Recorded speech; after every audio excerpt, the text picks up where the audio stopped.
Channel पे मैं आपके साथ शुभम दीक्षित में इस समय मौजूद हूँ मानिकपुर बिसू गांव में, जहाँ पे गौशाला के अंदर में मौजूद हूँ। आप तस्वीरों में देख सकते हैं वर्तमान में जो प्रधान है वो अपने हाथों से रोज़ आके गायों को चारा खिलाते हैं। लगभग इस गौशाला में 90 से 100 गाय होंगी। आपको बता दें इस गौशाला में सबसे ज़्यादा जो वर्तमान में प्रधान है वो देख रेख करते हैं। आप तस्वीरों में देख सकते हैं गाय उनके पास जा रही हैं चारा खाने के लिए।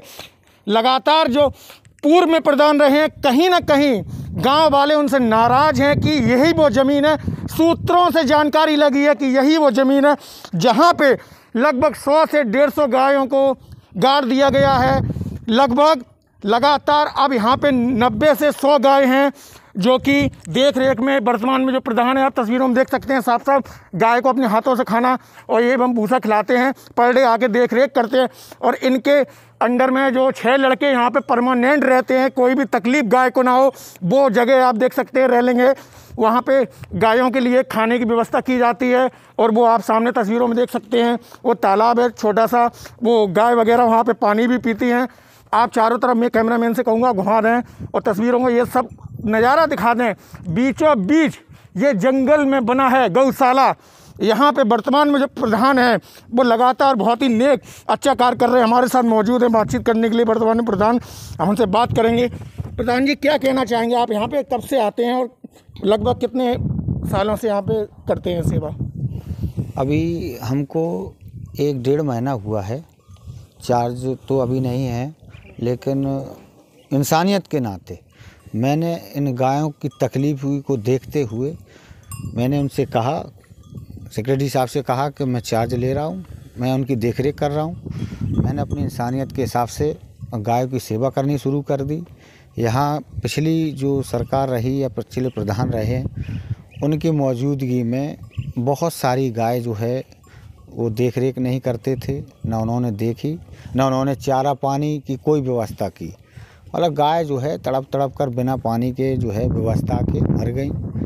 उससे मतलब जो है प्रभावित होकर गांव वाले उनसे नाराज़, इसलिए जो है उन्होंने जो है सभी लोगों ने मिलकर के कुछ ऐसा मतलब जो है किया गांव में कि लोगों ने मुझे चुना। शायद इन गाय के आशीर्वाद ही रहा हो कि इन्हीं की बदौलत हमको प्रधान बनना है। तो मैंने देखा कि गाँव की ज़्यादा दिशा ख़राब थी, तो उसके हिसाब से मैंने अपना कार्य को शुरू कर दिया। आप इसी गांव के निवासी हैं, जन्मभूमि भी इसी गांव की आपकी है जी। तो गौशाला भी काफ़ी पुरानी होगी। कितने साल पुरानी है ये गौशाला? लगभग 3-4 साल पुरानी है। 3-4 साल पुरानी है। तो यहाँ पे आप काफ़ी टाइम से आते होंगे और देखते होंगे जी। कहीं ना कहीं ये सूत्रों से जानकारी मिली है जहाँ पे आप खड़े हैं, ये जहाँ पे मैं खड़ा हूँ इस ज़मीन पे काफ़ी गायें इसमें दफन की गई हैं। जी, यहाँ कोई भी ऐसी जगह नहीं है, या घूम करके आप देखें, जंगल में चल करके देखें तो कहीं ना कहीं आपको अवशेष मिल जाएंगे, गाय के अवशेष मिल जाएंगे गड़े हुए। क्योंकि ऐसा है, हम चाहते नहीं है कि मतलब पिछली सरकार पे हम उंगली उठाएं, लेकिन ये भगवान की इच्छा नहीं है, इसलिए जो है गाय को जो है उन्होंने जैसा किया वैसा वो भरेंगे। लेकिन हमारी जो इंसानियत है, हम अपनी जो है सेवा में लगे हुए हैं। गांव के प्रति आप क्या विकास कार्य कर रहे हैं? अभी आप वर्तमान में आप प्रधान हैं, गांव के प्रति क्या विकास कार्य कर रहे हैं आप? अभी तो इस समय कोरोना काल चल रहा है, उसके लिए मैंने सैनिटाइज़र कमरा कर रखा है स्कूल में, क्वारंटीन कमरा किया है। और ज़्यादा से ज़्यादा लोगों में ये जागरूकता फैला रहे हैं, चल चल करके घर घर जा कर के कि वैक्सीन का इंजेक्शन लगवाएं। हमारे यहाँ 11 तारीख को कैंप भी था, उसमें भी बहुत वैक्सीन इंजेक्शन लगे। उससे पहले 200 से 250 लोगों ने इंजेक्शन लगवाए, और फिर भी मतलब ज़्यादा से ज़्यादा लोगों को जागरूक किया जा रहा है कि इंजेक्शन लगवाएं। और मास्क को पहने, मास्क को पहन करके दूरी बना करके, दूरी से ज़्यादा से ज़्यादा लोग अपने घरों में रहें, मास्क लगाएं और सैनिटाइज़र का मतलब जो है प्रयोग करें, और ज़्यादा से ज़्यादा लोग दूरी बना के रखें। इस गौशाला में अभी तो लाइट की व्यवस्था कहीं दिख नहीं रही है प्रधान जी, अब इसमें लाइट की व्यवस्था कैसे की जाएगी आपके थ्रू, मतलब कैसे? वैसे मैंने सरकार से मतलब अपना जो है वो रखा है, प्रस्ताव भी रखा है कि भाई हमें इसमें गौशाला में लाइट दी जाए, क्योंकि यहाँ जंगली जानवर रात में बहुत आते हैं। यहाँ 4-5 लड़के जो रहते हैं, कभी कभार उन पर भी हमला कर देते हैं, और सबसे बड़ी बात यह है कि बिना लाइट के पानी की व्यवस्था नहीं हो पा रही है। यहाँ जब पानी हो, लाइट हो तो पानी भी होगा। इन गायों को पानी नहीं मिल पा रहा सही रूप से अभी, और जब लाइट आ जाएगी तो इनको लाइट भी होगी, चारे के लिए मशीन भी होगी, और जो है पानी भी होगा, ज़्यादा से ज़्यादा पानी होगा। इनको पानी मिलता रहे तभी वो बची रहेंगी। इसलिए गांव से लगभग ये गौशाला कितने किलोमीटर दूर है? लगभग है 500-800 मीटर।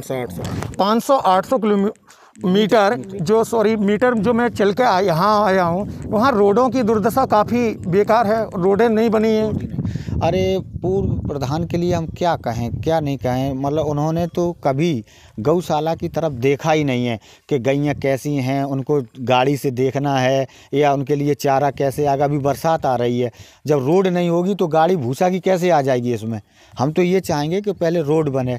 उन्होंने रोड नहीं बनवाई या ईंट नहीं बिछवाई, गली नहीं बनवाई, किस हिसाब से नहीं बनवाई मुझे नहीं मालूम, लेकिन सबसे पहले इसमें रोड चाहिए। अगर रोड नहीं होगी तो गाड़ी कैसे आ पाएगी, गाड़ी नहीं आ पाएगी तो गाय को भूसा कैसे मिल पाएगा।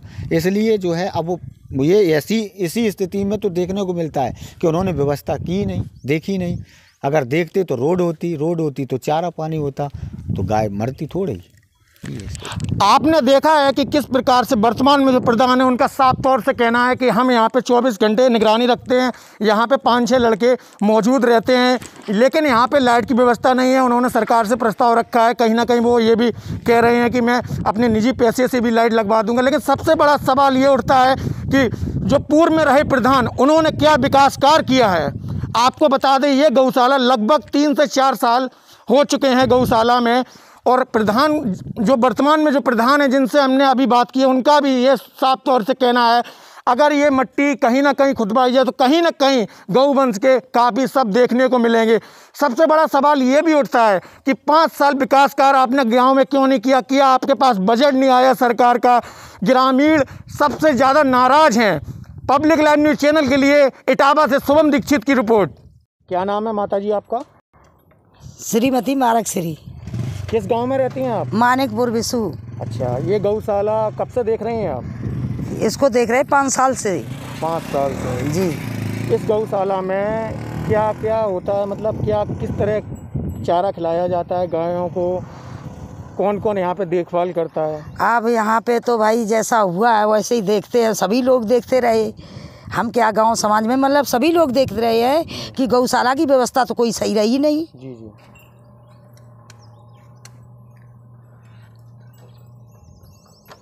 क्या आप कहना चाहती हैं? अब कैसी है? अब तो हम ये कहना चाहते हैं कि भाई अब गौशाला की पोजीशन तो सही है इस टाइम। जी।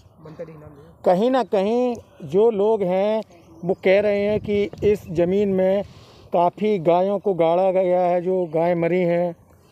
ये कहाँ तक सच है? अब ये तो मतलब गांव समाज सभी बता सकते हैं, हम ही क्या बता सकते हैं। नहीं, मतलब आपकी क्या राय है? हैं? आपकी क्या राय है, ये सच है? अब ये तो सच तो है ही, वो मान के चलो। पूर्व में रहे प्रधान ने क्या विकास कार्य किया इस गांव में, गौशाला में, रोडों पे क्या विकास कार्य किया? अब विकास कार्य जैसा हुआ है सर वैसा तो पूरे समाज ही को मालूम है। मान के मैं चलो, हमको ये अकेले थोड़ी ना मालूम है, हैं? वो तो पूरे गाँव को मालूम है ना कि जैसा जो कार्य हुआ है वैसा सबके पूरी समाज के सामने है।